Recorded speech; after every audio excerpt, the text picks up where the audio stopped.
Quizás se acuerden de estas imágenes. Es la tumultuosa pelea, ahora las vamos a ver, que ocurrió en Burgos, en las inmediaciones del estadio de fútbol del Plantío a finales de noviembre. Miembros de grupos ultras, seguidores del Burgos y del Real Zaragoza se enfrentan tirándose, ya ven, todo lo que encuentran a su paso, sobre todo las sillas de la terraza de ese bar. Pues bien, 2 meses después, hoy hemos sabido que la Policía Nacional ha detenido a 64 personas relacionadas con estos desórdenes públicos. Los arrestos se han llevado a cabo en Burgos, en Logroño, en Pamplona, Zaragoza, Málaga y Madrid.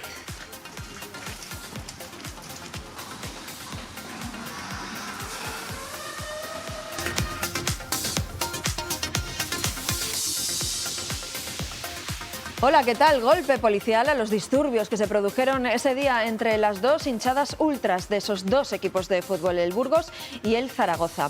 Es uno de los asuntos, de las noticias que acapara hoy la actualidad del día de este jueves y que pasa también por los datos del paro.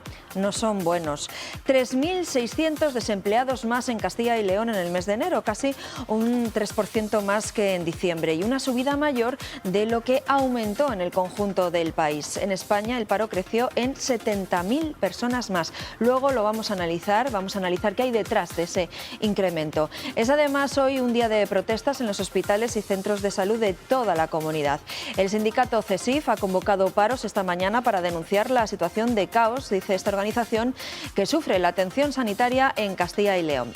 Y en el tiempo del análisis nos han sorprendido las tasas de suicidios en nuestra comunidad. Castilla y León está entre las regiones con más suicidios por cada 100.000 habitantes y aquí también tenemos a Zamora como la segunda provincia con peores registros. Hablaremos de cómo se están incrementando los trastornos de salud mental y cómo están incidiendo entre los menores. Todo esto y más. Aquí comienza Está Pasando.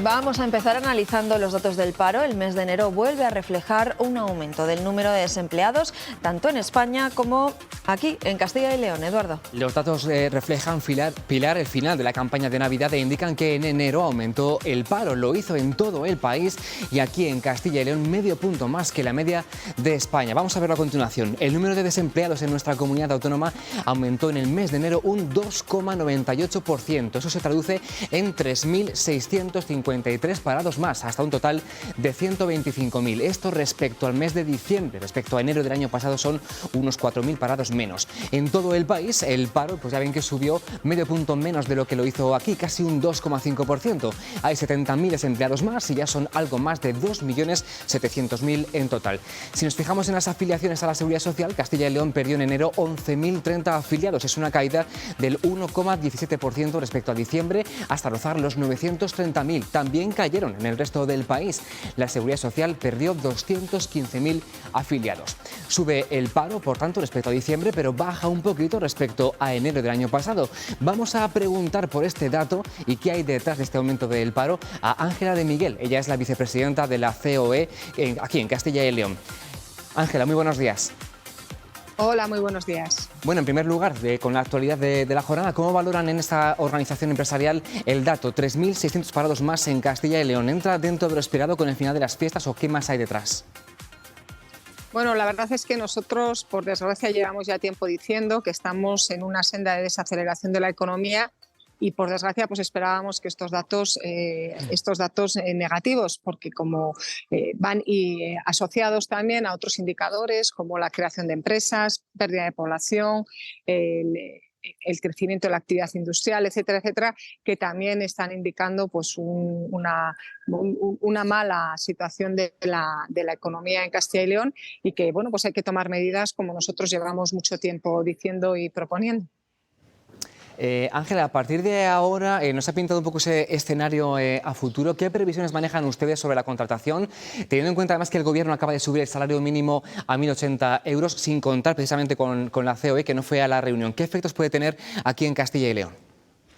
Bueno, pues los efectos, desde luego, como nosotros venimos denunciando, son negativos y precisamente donde más va a afectar va a ser comunidades como la nuestra, como Castilla y León, por el tipo de actividad y empresas que tenemos y por el coste de la vida, que no es tan alto como puede ser Madrid o Barcelona, donde los salarios también van asociados también a ese coste de la vida, y algunos de los sectores que son tan importantes en Castilla y León, como es el sector primario, la agricultura y la ganadería, que tanto peso tiene en el PIB de la comunidad autónoma de Castilla y León, con lo cual ahí va a ser donde más se va a notar la subida del salario mínimo, con lo cual, por desgracia, creemos que va a tener un impacto negativo en esas cifras de contratación, crecimiento de actividad económica, creación de empresas, en fin, que es que van muchos datos asociados a este parámetro.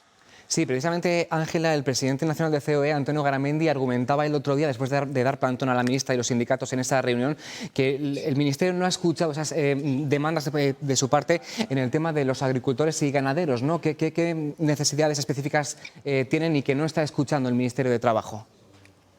Bueno, es verdad que el sector, una situación y unas necesidades especiales son a los que precisamente más ha afectado todo lo que tiene que ver con esta subida del salario mínimo, y que también han sido también en su momento bastante afectados por toda la situación de la temporalidad, que en algunos casos no se cubre lo que es todo el ciclo económico de recogida tan importante para un sector donde lógicamente la temporalidad es importante, o sea, porque la naturaleza marca los tiempos. No es una cuestión, cuando se habla a veces de estas cosas, no es que los empresarios no queramos tener a los trabajadores todo el tiempo, sino que hay veces, en este caso, lo que es la naturaleza y el ciclo natural de las cosechas, que van marcando esos periodos, con lo cual es un sector, bueno, pues que tiene unas necesidades especiales y que debería de tener su propia contemplada esta situación específica de la agricultura y la ganadería, que es un poco lo que se demanda desde la COE. Una cosa más, Ángela, ayer la vimos a usted en la reunión de la vicepresidenta y ministra de Trabajo, Yolanda Díaz, con agentes sociales por la supresión del SERLA. No sé qué mensaje les envió, les tranquilizó. ¿Creen que llegará el caso a los tribunales? Como asegura, si sigue adelante esa disolución del SERLA, ¿confían en que el servicio, como dice la Junta de Castilla y León, se siga ofreciendo en las oficinas de empleo? Bueno, vamos a ver, nosotros confiamos y esperemos que no haya conflicto, porque es que Castilla y León es una comunidad tradicionalmente de diálogo. Somos famosos por el diálogo, por la capacidad de negociación, pioneros a nivel internacional, reconocido por la Organización Internacional del Trabajo como uno de los espacios donde se llega más a acuerdos. El sistema de mediación o de resolución autónoma de conflictos no puede ser sustituido por otro sistema, porque el sistema de mediación autónoma de conflictos es el que tiene esos resultados del 70% de acuerdos. Imaginamos lo que puede pasar si ponemos otra cosa diferente, que habría que ver si realmente es permitido por la ley, porque ahí hay una sentencia del Tribunal Supremo que establece que este servicio tiene que prestarse de la manera que se está prestando hasta ahora, y así lo dice el Tribunal Supremo. Pero el problema es el porcentaje de éxito en los acuerdos que hay. Estamos hablando de un 70%. Es decir, que cada vez que hay un conflicto individual o colectivo, el 70% acaban con acuerdo. Imaginémoslo para todos los ciudadanos, para los trabajadores, para las empresas, para la economía de Castilla y León, lo que supone que este 70%, o que en vez de un acuerdo de un 70 se haga de un 30 o baje significativamente estos acuerdos, lo que puede suponer de paralización de la justicia, de tiempos, de movilizaciones en la calle, de coste para las empresas en las paradas a la hora de gestionar estos conflictos colectivos, que van muchas veces asociados, si no hay solución, a huelgas o paros, etcétera, etcétera. El coste tan terrible que puede suponer. Y sobre todo la inseguridad jurídica, porque las empresas necesitamos un espacio donde poder acudir, donde tengamos una persona que conozca nuestros problemas. Los mediadores son aquellos que han dictado y negociado el conflicto colectivo.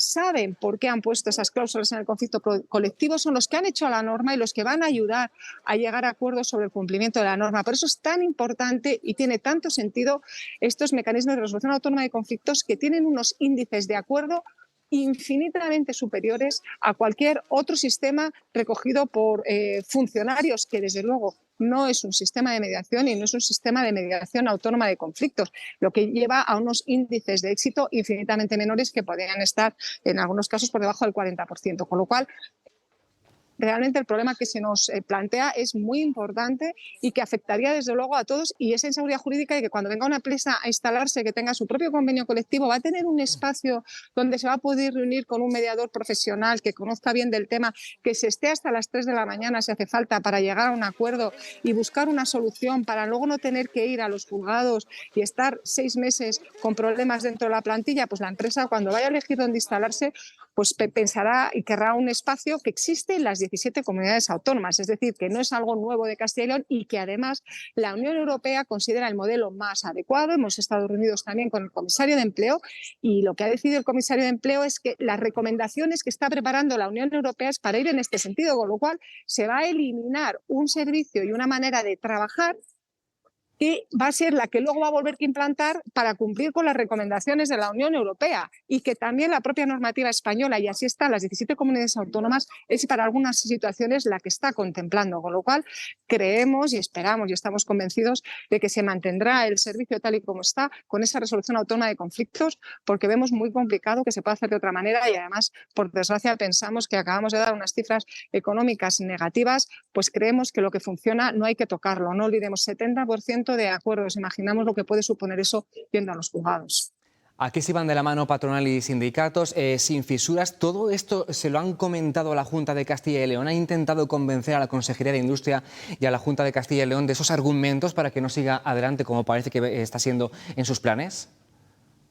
Bueno, los datos son públicos y desde luego los tenemos absolutamente todos, ¿no? Al final, ese índice de éxito, ese índice de acuerdo hace que todos estemos de la mano, porque el acuerdo hace que la convivencia dentro de las empresas sea muchísimo mejor, y eso es bueno para la empresa y para los trabajadores, es bueno para todos y para los ciudadanos, que nosotros, los ciudadanos, y encima Castilla y León, con nuestra cultura del acuerdo, somos una comunidad que somos muy dialogantes, que somos tranquilos, que no nos gusta tampoco en general, y tenemos ese talante tan extraordinario que yo espero que realmente prime en este sentido y podamos mantener algo que funciona, que existe en las 17 comunidades autónomas, que es la recomendación que se está elaborando en la Unión Europea, va en este mismo sentido, se va a aplicar en la misma línea, y que es un espacio donde con una persona que conoce bien el convenio colectivo, que es la que lo ha negociado, ha participado en él, lo conoce, ayuda a las partes a llegar a acuerdos.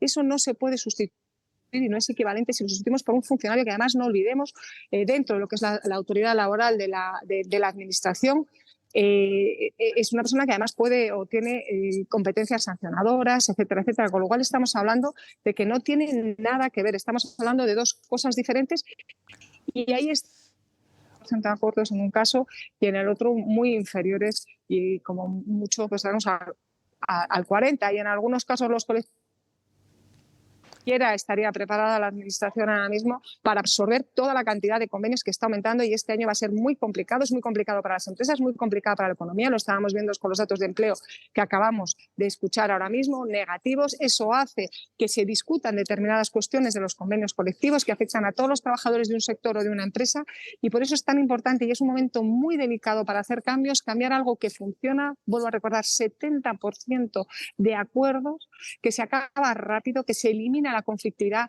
que permite a las empresas seguir trabajando, a las empresas seguir generando dinero, generando valor para la economía de Castilla y León y contratando. Si estamos en una situación de incertidumbre o no sabemos muy bien qué va a pasar, no tenemos un espacio para llegar a acuerdos y tenemos que acabar en los juzgados, realmente durante todo eso la empresa va a perder competitividad y desde luego no va a poder contratar, con lo cual es que los datos y el modelo es que está testado ya no solamente a nivel español, que está en todas las comunidades autónomas, sino a nivel europeo. La vemos muy Por encendida. Cierto, Castilla y León quiero decirlo, hemos sido uno de los primeros en aplicar este sistema, que se ha visto que es el mejor, se ha extendido a toda España y se está extendiendo también por todos los países de la Unión Europea. Pues este es el escenario, estamos todos muy expectantes para ver finalmente qué pasa, si acaba en los tribunales este asunto. Lo seguiremos muy de cerca. Ángela de Miguel, vicepresidenta de CEO de Castilla y León, muchísimas gracias. Gracias a vosotros. Bueno, y este jueves es el día señalado por el sindicato CESIF para que los profesionales de la sanidad de Castilla y León se movilicen contra lo que consideran una emergencia sanitaria en la comunidad. Un caos, dicen, que sufren trabajadores y pacientes. Se han concentrado las puertas de los centros sanitarios y hospitales de toda Castilla y León. Estamos en Valladolid, en el Hospital Clínico. Ana Martínez, buenos días. ¿Ha tenido allí éxito la convocatoria? Alrededor Alrededor de medio centenar de profesionales del Hospital Clínico Universitario de Valladolid se han concentrado a las puertas de este hospital, convocados por el sindicato CESIF. Denuncian el caos sanitario que están sufriendo y el desmantelamiento, dicen, del sistema de salud pública. Aseguran que viven jornadas intensas de trabajo y que faltan profesionales, pero también otra de sus reclamaciones es que las administraciones por fin les atiendan. Enrique Vega, buenos días. Muy buenos días. Bueno, pues aquí nos hemos concentrado, no esperábamos mayor afluencia porque entendemos que el personal en el hospital está saturado de trabajo y no está para bajar a acompañarnos ahora mismo, pero nuestras reivindicaciones han quedado muy claras y las hemos dejado sobre la mesa, tanto para la consejería como para los trabajadores y los ciudadanos. Nosotros queremos que la administración se siente a negociar con nosotros, se siente a negociar donde hay que negociar, que es en las mesas de negociación, no en los despachos. Entendemos que el consejero lo que ha provocado es una fractura de la negociación colectiva con estos acuerdos a los que ha llegado con ciertas organizaciones y esperamos que eso se corrija, que nos reciba el señor consejero, que se escuchen nuestras reivindicaciones, 35 horas de jornada para los profesionales, que eso ya viene de hace mucho tiempo y está firmado con la Consejería y con la Junta de Castilla y León desde el año 2019. Seguimos esperando su aplicación. Actualización del kilometraje para los profesionales según el IPC. El kilometraje lleva desde el año 2006 o 2005 sin actualizarse y ya está bien. Y esas son nuestras reivindicaciones básicas, que si hay una mejora de las capacidades o de las retribuciones de los profesionales, esa mejora sea para todos, no solo para unos pocos, y que se sienten de una manera seria todas las agrupaciones políticas de esta comunidad a hacer un pacto de comunidad, ya no hablo de un pacto de Estado, pero como mínimo de comunidad, para dejar de hacer política con la sanidad, porque la sanidad es necesaria para todos, no es una cosa con la que hacer política. Mejoras para los profesionales, especialmente en el servicio de urgencias, de la atención primaria, pero que evidentemente van a ser mejoras también para la calidad del servicio y por tanto para el ciudadano. Evidentemente, cualquier mejora para los profesionales redunda en una mejora del servicio y en una mejora de atención para los ciudadanos. No es que la atención ahora sea mala, porque los profesionales ponen todo de su parte para que la atención sea excelente. Pero si dejamos a los profesionales que descansen un poco más entre guardia y guardia o entre turno y turno, si mejoramos sus retribuciones, que tengamos en cuenta que en los últimos años hemos perdido en torno a un 20% de poder adquisitivo y un 10% solo en los últimos 2. Incluso con las subidas que se han firmado en Madrid, que nosotros no estábamos de acuerdo con ellas, con el máximo de subida seguimos perdiendo un 5% de poder adquisitivo este año respecto al IPC, al coste de la vida. Entonces, todas esas mejoras, todas esas cuestiones que pedimos para los profesionales redundan, por supuesto, en mejoras laborales y en mejoras de los servicios. Enrique Vega, muchísimas gracias por atendernos hoy en Está Pasando. Un placer, muchas gracias a vosotros. Pues esto es, Eduardo, lo que está pasando aquí en Valladolid y aseguran desde el sindicato que no será la primera vez que se concentren si no logran estas peticiones, estas reivindicaciones. Gracias, Ana. Desde el Hospital Clínico de Valladolid está pasando allí y en todos los centros sanitarios y hospitalarios de toda nuestra comunidad autónoma. Y hay otra forma de protesta que hemos visto en el Hospital Santa Bárbara de Soria y está colgada en la pared. Es un comunicado del Servicio de Oncología que advierte a los pacientes de retrasos y anulaciones en las consultas y de que a partir de ahora no pueden ofrecer un servicio de calidad porque la plantilla se ha reducido un 40%. Las causas, la baja de un facultativo y la no renovación del contrato de otro que coincide con la investigación de la Fiscalía al consejero de Sanidad por la contratación de médicos sin la especialidad homologada en España. Hemos hablado con el oncólogo y también con la delegada de la Junta en Soria. Él ha solicitado desde hace 2 años que se le homologara el título, la especialidad, porque él tiene el título y la especialidad como es extracomunitario, y no ha recibido contestación por parte del Gobierno de España, que es el órgano competente para homologar las especialidades. El enfermo de cáncer se hace al final oncodependiente, o sea, es muy amigo y muy dependiente de su oncólogo. Si lo pierde, lo ha perdido y se siente un poco como huérfano. De momento, un 40% menos de plantilla en ese servicio del Hospital de Soria. Otra imagen llamativa que nos deja hoy la atención sanitaria es la entrada en funcionamiento de un consultorio 12 años después de su construcción. Es este que ven, el de San Andrés de Montejos, en el Bierzo, cerquita de Ponferrada. Lleva hecho desde el año 2011 y cerrado todo este tiempo. Hoy, por fin, ha abierto sus puertas. Atenderá a los usuarios los martes y los jueves de 8:30 a 11:30 de la mañana y dará servicio a 435 tarjetas sanitarias. Vecinos que hasta este momento tenían que desplazarse a Ponferrada si querían recibir asistencia médica.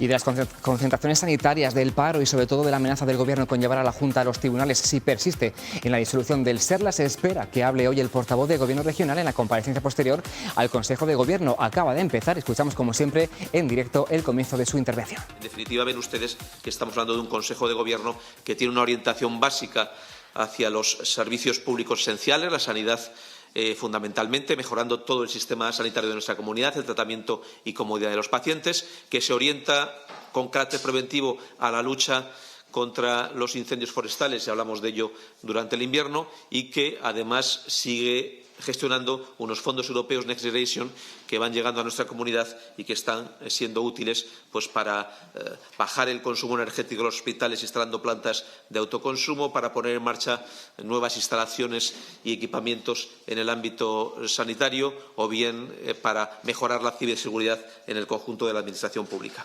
Un par de cosas más. El portavoz de la Junta de Castilla y León, que comienza esa rueda de prensa después del Consejo de Gobierno. Pueden seguirla en directo en la página web de Castilla y León Televisión, escaneando ese código QR que ven en su pantalla, y tendrán como siempre toda la información en la siguiente edición del informativo de esta casa. Y hay noticia de última hora. La policía ha detenido a 64 ultras por la pelea previa al encuentro del Burgos Club de Fútbol y el Real Zaragoza el pasado 27 de noviembre en el Plantío.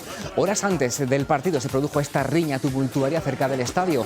Medio centenar de miembros de grupos ultras se enfrentaron utilizando medios peligrosos. Ya entonces los agentes descubrieron indicios que apuntaban a una draca, una especie de quedada entre aficionados violentos para enfrentarse. Ahora la Policía Nacional, lo están viendo en imágenes, ha detenido a 64 ultras en Burgos, Logroño, Pamplona, Zaragoza, Málaga y Madrid por su presunta pertenencia a grupos radicales violentos de la esfera futbolística. Se les imputan delitos de riña tumultuaria y también de desórdenes públicos. Pues hasta aquí lo que está dando de sí la actualidad en esta mañana de jueves. A continuación pasamos a hablar ya del análisis de un tema que preocupa mucho, la tendencia al alza en el número de suicidios. Castilla y León es de las comunidades autónomas de España, Pilar, en las que las tasas son más altas de suicidios por 100.000 habitantes. Sí, bien dices, Eduardo, Castilla y León está entre las comunidades autónomas con mayor tasa de suicidio de nuestro país. Es una de las conclusiones, como decías, más llamativas de un estudio que analiza los datos de los últimos 20 años. Esto nos ha llevado a preguntarnos por la salud mental. Los expertos están observando un crecimiento continuo de los trastornos relacionados con la salud mental y algo que preocupa, un incremento de los relacionados con los menores. Hoy hablamos de ello con Diana Gutiérrez, que es técnico de la Federación de Salud Mental Castilla y León. Diana, gracias por estar con nosotros. Gracias a vosotros por recibirnos. Le acompaña Daniel Zembrero, que es psicólogo de la Asociación El Puente de Valladolid. Daniel, también encantados de que estés con nosotros. Hola, buenas tardes. Y por videoconferencia nos atiende Javier Díez, que es psicólogo de Asobica, Salud Mental Soria, es la Asociación de Familiares de Personas con Enfermedad Mental de allí de Soria. Javier, gracias por estar con nosotros. Buenos días, encantado. Y también hemos invitado a José Antonio Luengo, que es el decano del Colegio de Psicólogos de Madrid y que recientemente estaba por aquí, por Castilla y León, creo que en Palencia, dando una conferencia. Gracias. Hola, ¿qué tal? Buenos días. Bueno, pues lo primero, vamos a dar más detalles de ese estudio, de ese informe sobre la evolución del suicidio en nuestro país en la última década, Eduardo.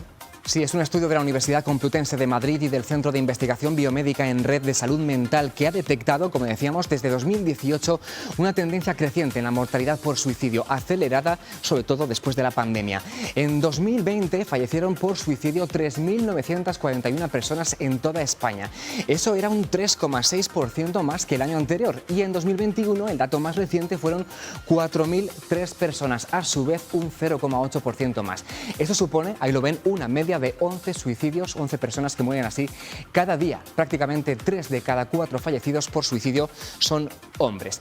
Aquí en Castilla y León la mortalidad el último año del que hay datos fue de 236 personas, más de la mitad en las franjas de edad de entre 30 y 64 años. Y van a ver también que Castilla y León es de los territorios con mayor tasa de suicidios. Esta que van a ver a continuación es la media nacional, algo más de 8,45 por cada 100.000 habitantes. En el mapa, las provincias en color verde están en la media, por debajo de la media, en naranja en esa media de 8,45 y en rojo por encima de la media. Galicia, Asturias, Castilla y León y zonas de Andalucía y Aragón son las que tienen tasas más altas del país. Zamora, con 14,2 por cada 100.000 habitantes, es la segunda provincia con mayor tasa de suicidios, por detrás solo de Jaén. Además, también Zamora y Palencia son las provincias donde más han aumentado los casos de suicidio, después de Melilla y Lleida, en ambas un 22,5% más respecto al año anterior. Por contra, Segovia es donde más se han reducido, casi un 26% menos. Bueno, pues ese estudio nos da una idea de cómo ha evolucionado y cuál es la tasa de suicidios. Hay una evolución al alza. Yo les pregunto a ustedes, ¿por qué se está produciendo este incremento? ¿Qué hay detrás? Me imagino que son muchas las causas, pero bueno, vamos a intentar poner algunas encima de la mesa. Diana. Pues probablemente por una falta de abordaje, ¿no?, serio, efectivo del suicidio. Sobre todo desde nuestro movimiento asociativo lo que queremos trasladar, y creo que en común con todos los expertos, es que el suicidio es algo previsible, o sea, prevenible. No es una cuestión que no se pueda atajar. Y sobre todo que hay una esperanza y que se puede hablar en positivo de esta situación, que precisamente ese planteamiento es el que nos va a ayudar a que estas cifras empiecen a reducirse. Concretamente, nosotros podemos hablar de nuestra experiencia. Dentro de nuestro colectivo, nosotros trabajamos directamente con una parte de la población que es la que tiene un problema de salud mental. Los suicidios no tienen por qué darse solo dentro de este colectivo, es algo que afecta a toda la población, ¿no? Es un problema muy grave de salud de la población en general. Lo que nosotros percibimos y que nuestros datos nos avalan es que dentro de nuestra gente, las personas que acuden a nuestras entidades, que se apoyan en nuestros servicios, que reciben atención, no hay estos índices de suicidio. Entonces, lo que es evidente es que con recursos reales, efectivos, esto se puede prevenir y que no debemos olvidar que es la principal causa de muerte externa en nuestro país. Daniel, cuéntanos, no sé, qué causas, qué razones, qué hay detrás de todo esto que, bueno, nos alarma. No solo el incremento de suicidios, sino el incremento, luego lo hablaremos, de los trastornos mentales. Parece que ahora, gracias a ciertas personas que son visibles, sobre todo, famosos, bueno, pues parece que se está poniendo un poco ahí en el debate. Pero, ¿qué hay detrás? ¿Qué es lo que pasa? No sé, tenemos ahí cerca la pandemia, pero es que se está viendo que antes incluso de la pandemia ya había una evolución al alza. Cuéntanos, Daniel. Yo creo que hay que barajar distintas cosas que son realmente importantes y que habría que poner encima de la mesa. Lo primero, ante todo, es que sabemos cómo podemos prevenirlo y no lo estamos haciendo. Entonces yo creo que eso es lo primero que tenemos que darnos cuenta. O sea, ya no solo es que haya causas que vayan generando que esto aumente, sino es que nosotros sabemos ya técnicamente y científicamente cosas que podemos hacer que lo eviten y no lo estamos haciendo. Entonces ahí veo que como sociedad tenemos una doble responsabilidad. Primero, por ir generando lo que es una intervención primaria donde vamos trabajando la salud mental de toda la población a nivel general, construyéndola de forma constructiva y positiva para que sea fuerte y haya menos riesgos de llegar a estos casos, que eso es una cosa que tenemos que hacer. La sociedad es un conjunto y después, evidentemente, ya cuando estamos hablando de personas que están en riesgo, gente porque tiene un problema de salud mental o por otras diversas causas vitales, que también sabemos que son riesgos, poner ese índice. Igual que en otros momentos, cuando conocemos que por ciertas circunstancias puede haber un riesgo de algo, ponemos una precaución y preveemos qué puede pasar y hacemos un reconocimiento y hacemos no sé qué. También ahora mismo ya tenemos datos y sabemos que hay causas que son, pues pueden dar pie a ello. Entonces tendríamos que tener esos mismos miramientos. Y si ponemos en serio el suicidio y nos dejamos ya de vergüenzas y nos dejamos ya de... Porque hay muchos mitos, ¿no? Sí, muchos tabúes. de tonterías o de esto no me puede pasar a mí o no, a mi entorno, tal. No. Esto es una problemática real, es una problemática que le puede pasar a todo, igual que le puede pasar a todo el mundo un accidente, o igual que todo el mundo, pues empecemos a concienciar, igual que hemos gastado muchos recursos, bien hechos, en concienciar a la gente por accidentes de tráfico o por otras causas, empecemos a poner aquí el índice en concienciación colectiva de todo esto. Nosotros desde todo nuestro movimiento asociativo, como bien ha apuntado Diana, trabajamos con un colectivo muy claro, trabajamos también con todas sus familias y trabajamos con una idea de sensibilizar, pero bueno, yo creo que el tema de poner más recursos, de poner el índice en ello, todo eso es un capítulo que tenemos pendiente. Claro, y sobre todo los recursos de los que luego intentaremos también hablar. Javier, desde Soria, este estudio del que hablábamos y que le preguntaba yo antes también a Daniel, bueno, pues observa que sí, se ha incrementado la tasa de suicidios a raíz de la pandemia, pero que es algo que se veía 2 años antes, en 2018 también. ¿Cómo lo analiza, Javier? Lo primero que quiero decir es que me encanta poder participar y que se hable de estos temas. Seguramente el hecho de que podamos estar hablando hoy aquí de esto es una buena señal, porque son cosas que no se hablaban. Hay otros temas que están todos los días en los medios de comunicación y está bien que así sea, pero este era uno de los típicos temas que es un poco tabú y como antes habéis indicado, hay falsos mitos, cosas que parece que no se puede hablar, que si se habla se incentiva el suicidio, pero entre esos falsos mitos pues estaba que incluso no se puede hablar con la persona que puede tener riesgo de suicidio, y entonces nosotros sí somos partidarios de poder hablar y sí somos partidarios de que estas cosas que hace 2 años o que hace algunos años no se hablaba, pues ahora se puede hablar y bueno, nunca es tarde. Ojalá hubiéramos hablado de estos temas antes, pero es cuestión de empezar a hacerlo ahora e intentar prevenir que sí se puede. José Antonio, ya por cerrar esta primera pregunta, ¿qué es lo que ve como experto? ¿Qué factores, qué causas hay detrás de este incremento? Bueno, en primer lugar decir que estoy muy de acuerdo, muy en consonancia con lo que se ha dicho por parte de los 3 compañeros de la mesa. Decir que estamos fallando como casi siempre, porque nos vamos al final del proceso. Y entonces, efectivamente, nos preocupan los números, los guarismos, los porcentajes, las prevalencias, etcétera, y eso, lógicamente, es necesario. Lo que no se mide bien, sobre lo que no se mide bien, no se actúa bien.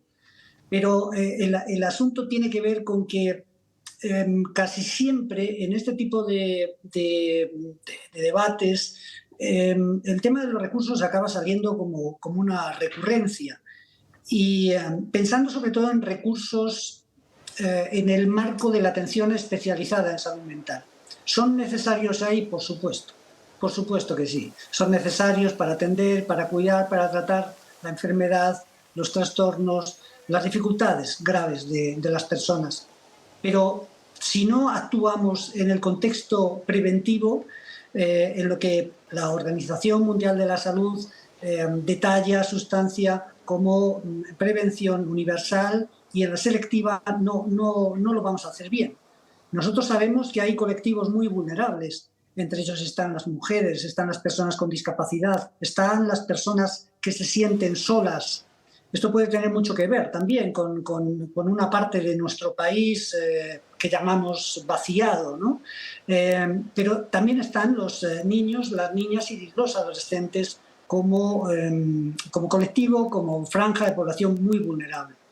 Y José... El trabajar en los centros educativos siguiendo el diseño y desarrollo de planes para la prevención de desajustes y desórdenes emocionales, el trabajar en estos colectivos especialmente sensibles y desfavorecidos, el incorporar la soledad no deseada como un auténtico problema de salud pública también va a ser imprescindible para considerar que los recursos tienen que estar también en contextos primarios. Se ha hablado de la atención primaria de manera muy acertada. Hay que hablar de la atención, de la prevención en los centros educativos. Hay que hablar de la prevención y de la atención en los servicios sociales con poblaciones muy vulnerables.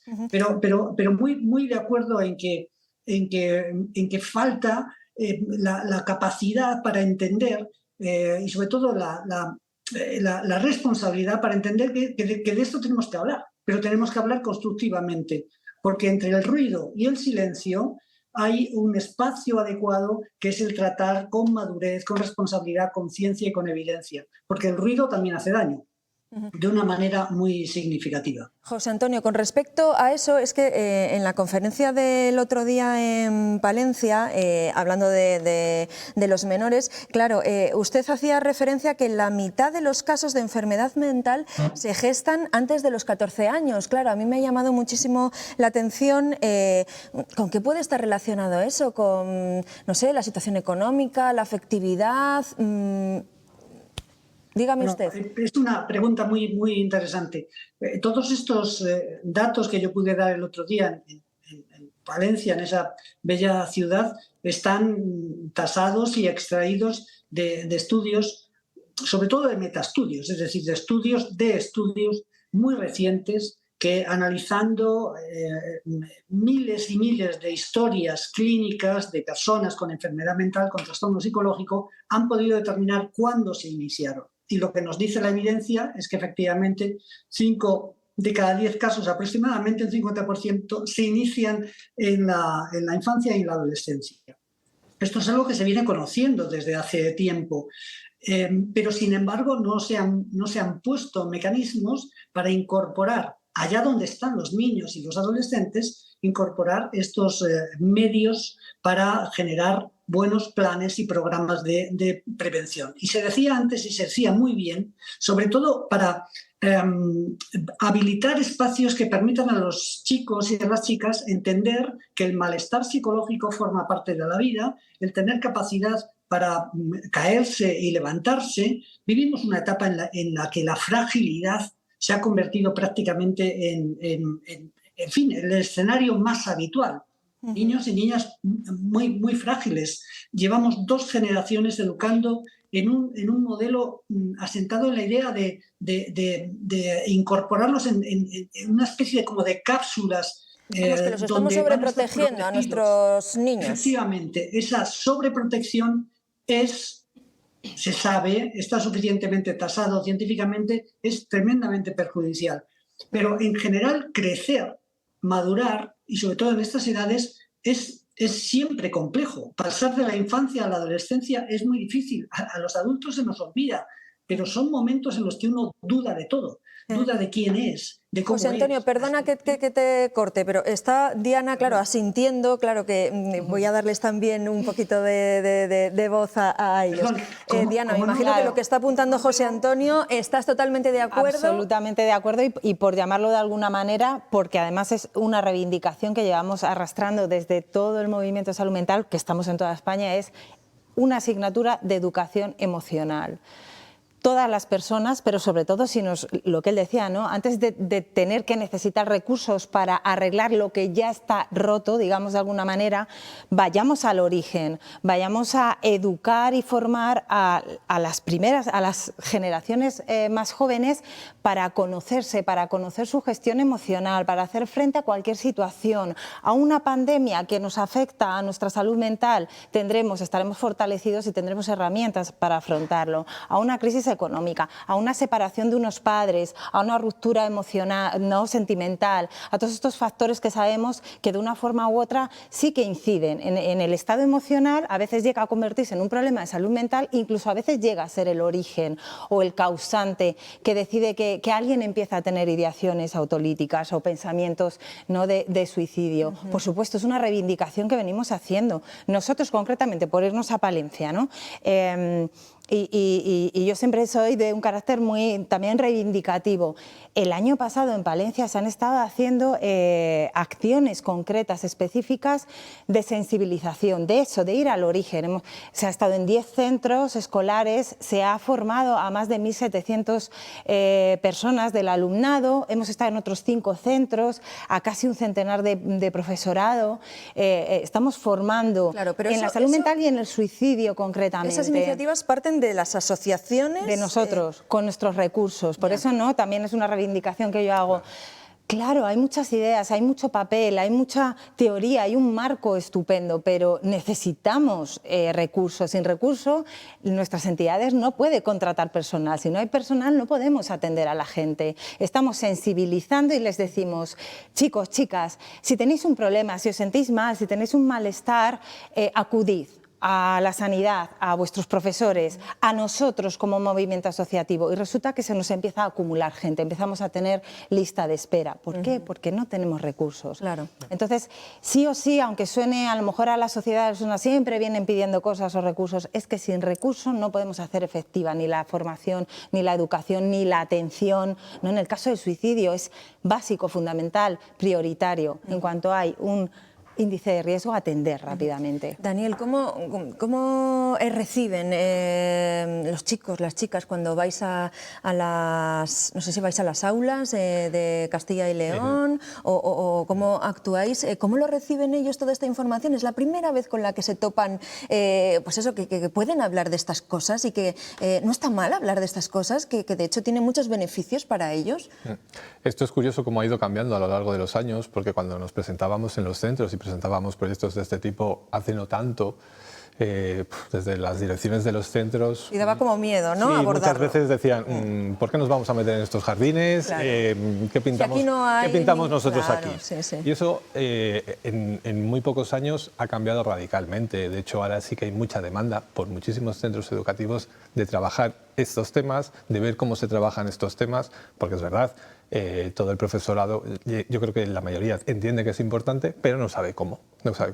Entonces, apuntando un poco lo que han estado diciendo los compañeros, yo creo que sí, que tendremos que ir poniendo encima de las mesas las herramientas que son útiles e ir viendo cómo se van ganando distintos puntos de vista y distintos colectivos, cómo vamos sumando fuerzas. Me parece que es vital. Hoy por hoy, tanto los centros como el alumnado lo trata con bastante más normalidad y eso es lo importante. Hoy por hoy la gestión emocional ya se está trabajando en el aula con el propio profesorado y cuando llegamos nosotros le damos un plus y igual nos centramos pues, en algunas cosas más concretas. Entonces, bueno, yo creo que ahí sí que está habiendo una buena evolución, sabiendo que no dejan de ser todo acciones puntuales. O sea, que lo que nos falta es sistematizar de alguna forma un proyecto de intervención que tenga un principio, tenga unos objetivos, que tenga un fin como tal. Claro. ¿Me permites añadir? Nos comentan, ¿no? Al final tenemos muchas reuniones y ponemos en común las intervenciones que hacemos con el alumnado. Lo curioso que trasladan los compañeros de la psicología es que cuanto más joven es la persona, lo aborda los problemas de salud mental y de suicidio y de acciones suicidas de una forma mucho más natural.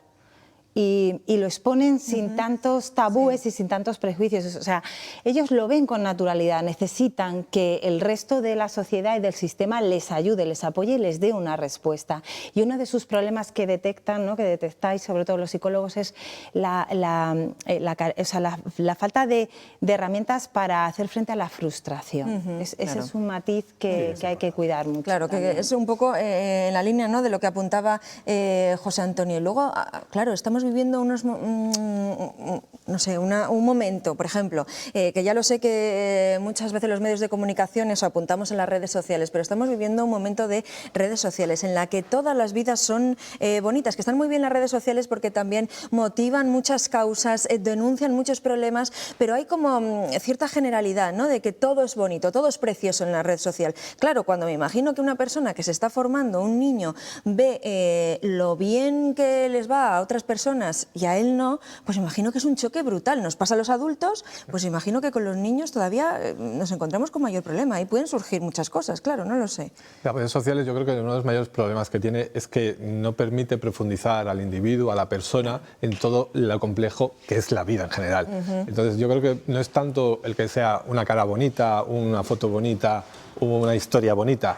No, es que es muy superficial, es que no te ha dejado meterte. Y entonces, ver la vida desde detrás de la cámara, detrás de la pantalla o detrás tal, te estás perdiendo muchas partes de la vida que son importantes. Entonces, yo creo que es el mayor de los problemas. Pues estábamos comentando antes datos de suicidios en población general, pero también hemos encontrado cifras relacionadas con menores. Eduardo, cuéntanos.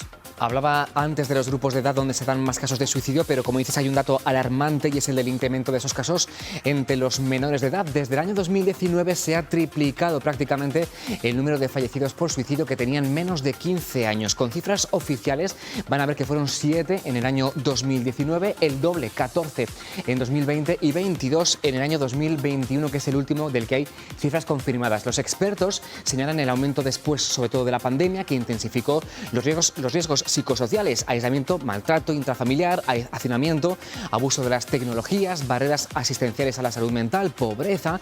Lo dice un informe de la Fundación ANAR con datos de la última década que concluye que en ese periodo los casos que atendió esta fundación por ideación suicida se multiplicaron casi por 24 y los intentos de suicidio casi por 26. Mención especial para la salud mental porque la organización dice que en esta última década solo el 44% de los niños y adolescentes con conducta suicida ha recibido tratamiento psicológico.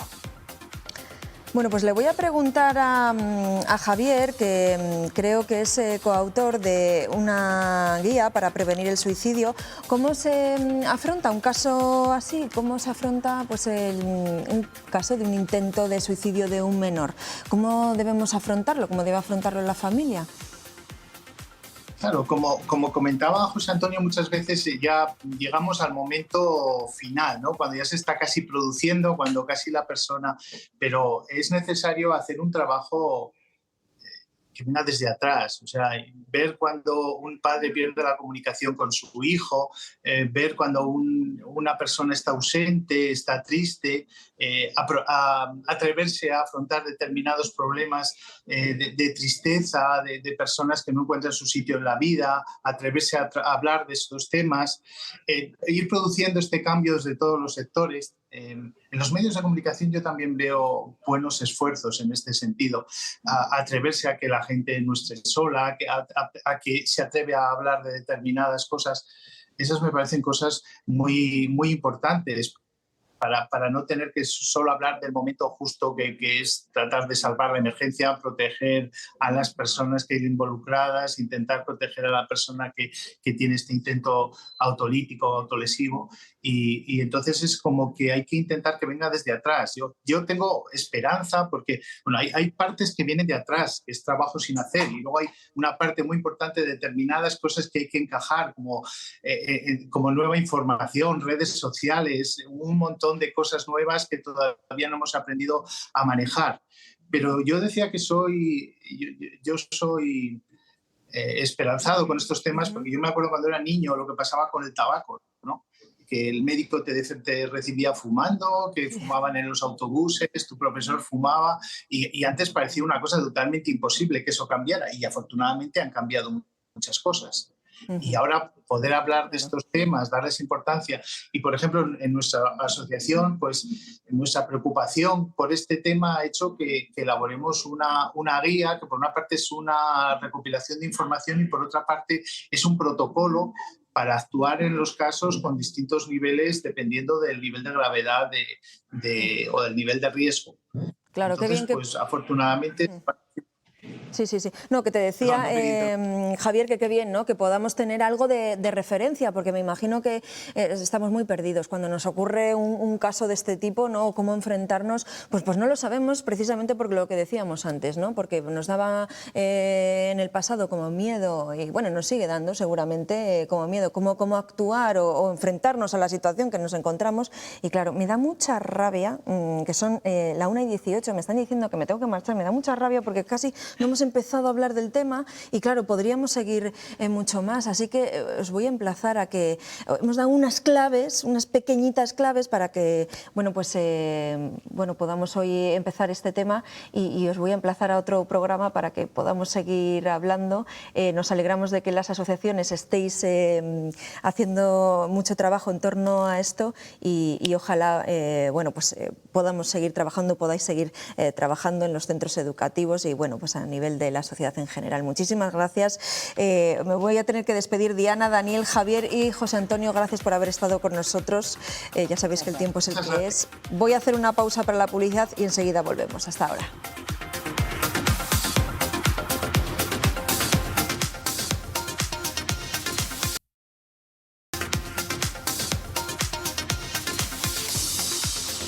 Seguimos en Está Pasando y hoy, Día de la Candelaria, se celebran fiestas en algunos puntos de la comunidad. Eduardo. Por ejemplo, Palencia están de fiesta porque son las candelas, es el día de su patrona, la Virgen de la Calle. La jornada ha comenzado a las 11:30 con la bendición de las candelas y la procesión y sigue con la gastronomía y los productos de la matanza como protagonistas. Alba Míguez, muy buenas tardes, cuéntanos. Sí, como en muchos otros puntos de la comunidad, hoy Palencia capital honra a su patrona Nuestra Señora la Virgen de la Calle. A primera hora ya se ha celebrado la procesión que se ha recuperado tras 2 años sin poder hacerse por culpa de la pandemia y también la tradicional misa en la catedral. A esta hora la fiesta de las candelas se ha trasladado aquí a la Plaza Mayor con esa parte más lúdica, donde como novedad además se va a organizar un concurso de platos en torno al cerdo en el que participan restaurantes de todo Castilla y León. Ya ha comenzado también la famosa matanza y el reparto de 1.200 raciones de chichurro a modo de degustación. Este año además con raciones especiales para las personas intolerantes al gluten. Y con sol y todo, Alba, así que gracias y felicidades a todos los palentinos. Y en Burgos, coincidiendo con las candelas, han celebrado la Misa de la Luz, en la que se bendice a los bebés que han nacido en el último año. Así como van a ver, estaba la iglesia de la Real de Antigua de Gamonal esta mañana, a eso de las 9 de la mañana, cuando se ha celebrado esa misa en la que han bendecido a los niños nacidos este mes, una veintena de bebés que han sido presentados a la Candelaria. Además, como curiosidad, nos cuentan que uno de ellos ha estado acompañado por 2 de sus 3 bisabuelas.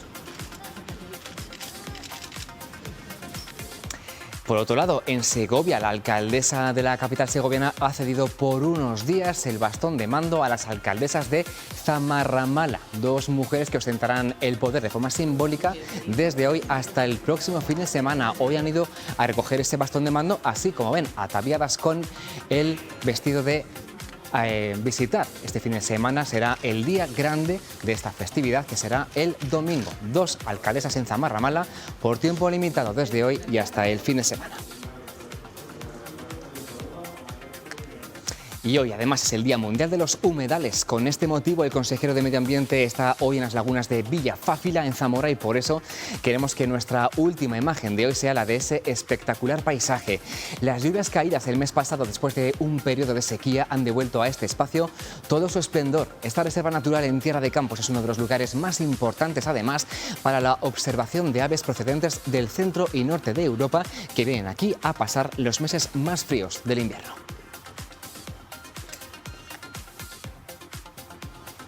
Oye, Eduardo, pues un buen lugar para visitar este fin de semana, ¿verdad? Pues sí, para las aves y también para nosotros. Eso es. Bueno, pues nos lo apuntamos, pero antes, todavía estamos a jueves, que todavía queda viernes, que todavía queda Está Pasando. Mañana nos vemos a partir de las 12:30. Toda la actualidad, como siempre, en directo. Hasta mañana. Adiós. Adiós.